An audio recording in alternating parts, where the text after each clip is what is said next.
We are here at the Middle East Petroleum Club at ADIPEC 2015, and joining me now, Sir Ranulph Fiennes. We're absolutely thrilled that he's taken the time to do this interview with us. Thank you so much, sir. A wonderful speech, tremendous audience, great support there. What was the key focus of your discussion with the people here at the Middle East Petroleum Club? Well, the part of the interest for quite a lot of the local people was that we are now, 2015. I was here in 1968 in an army patrol from Oman, and there wasn't a single building above 2 stories when I was here, so big change. I basically was talking about my life of leading international groups of expeditions to break world records, as they then were. And it's not just a question of the travel, it's a question of the organization, what type of leadership, whether you get democratic or dictatorial in difficult circumstances, what risks are worth taking, what ones are you must plan to avoid rather than hit them and confront them, all these things, and how they have their parallel in business. The fact that I was in the oil business myself in the 1980s as public relations officer in the UK for Occidental Oil, working for a great oil man called Dr. Armand Hammer for 10 years, and all sorts of problems that come up. One particular problem was a Piper Alpha platform exploded under my watch as PR officer.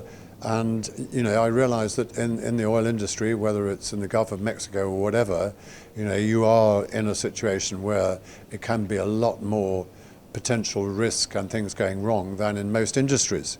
And so the same is true of what I do. And so it has a big parallel which is very apt. Indeed, it has tremendous parallel in that sense. And what did you advise some of the leaders here? When we look at the industry at the moment, we're in turbulent times in a way. So what can they really do? And again, part of it is probably a mindset in terms of being able to adjust to the current situation. Totally pragmatic, starting to lay down big rules. Okay with health and safety, but in terms of reacting to populist pressures and green pressures and so on, very often, you've got to take the middle route.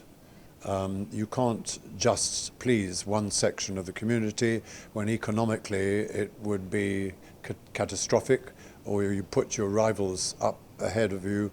So it's a very difficult place to be in, the oil industry, and to try and advise exactly what should be done with one particular industry, where in one country fracking is going to be easy and popular, in another country it's going to run into all sorts of people who say, not in my backyard.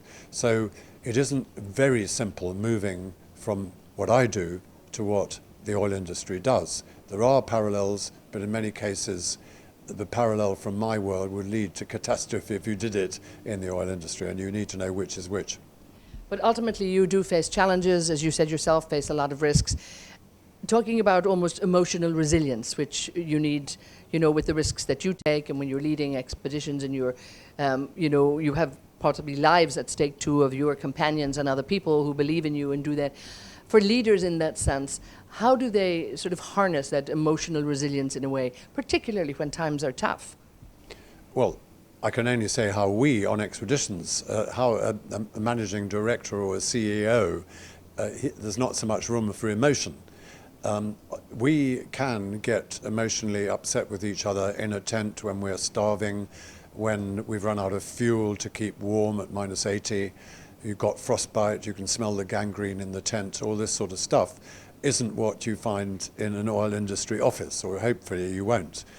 So that isn't really something which I can push as a parallel lesson to be learnt.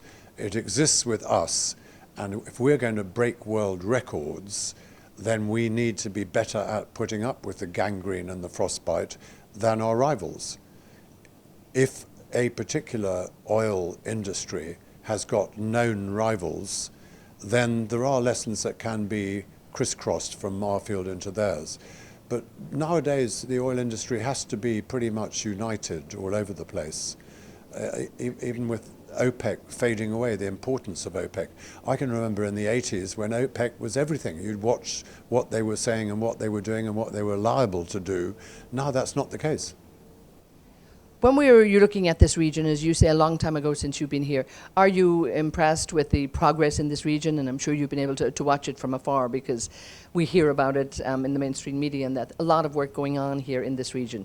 When you look around and see the work that's been done in the UAE, I mean, it's jumped leaps and bounds really from the time that you were here. It must be quite impressive to see this. Absolutely. In Oman, Muscat, Oman, there's been more attention to keeping the national characteristic as well as the huge modernity, rather than letting everything go skyscraper-wise.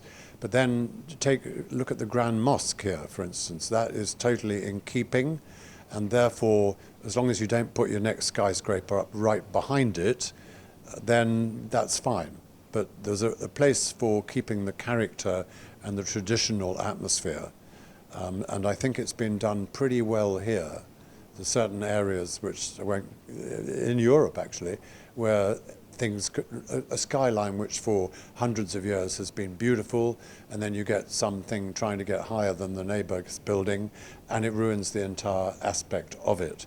Here, that's not been the case. So I admire what's been going on in Abu Dhabi. Dubai, not quite the same. But yeah, pretty good. And I will go away not having seen the Grand Mosque before, and admire the picture, which I will blow up and put in the wall back in the UK. And when, just one other question in terms of just resilience, when the going gets tough. As I say, you faced that at times. There must have been times when you thought, can I go on? Is it worth going on? And occasionally there have been times when perhaps you have chosen not to take that risk. Again, this comes back down to your mental approach to it. And is there anything that people can learn really from that? Because it happens in all walks of life.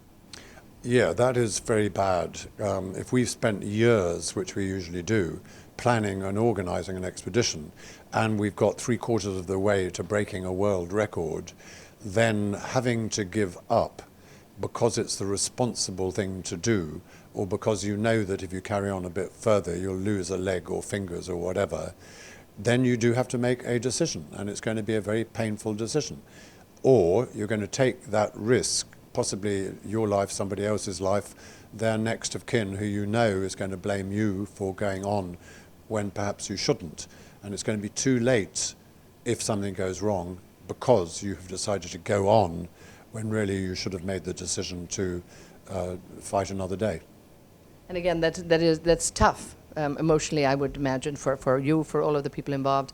But again, tough decision that business people have to make as well. Absolutely. I mean, for 30 years, we would have a base camp. It might be 2,000 or 3,000 miles away of ice, because Antarctica, which we did the first ever complete crossing in the 80s, is far bigger than China and India put together, but there is nothing there, no grocery stores or whatever. So the base camp, it would be Morse code in those days, but I always had, as the base commander, my late wife. And so it made things much easier, because we're making a decision with my sort of loved one together as to whether to go on or not. So thank you so much for taking the time. You've had an extraordinary life. We're going to listen more, and I'm sure many of the people listening to this interview will be reading more about it. And we're very, very grateful at ADIPEC that you've taken the time to join us. Thank you very much.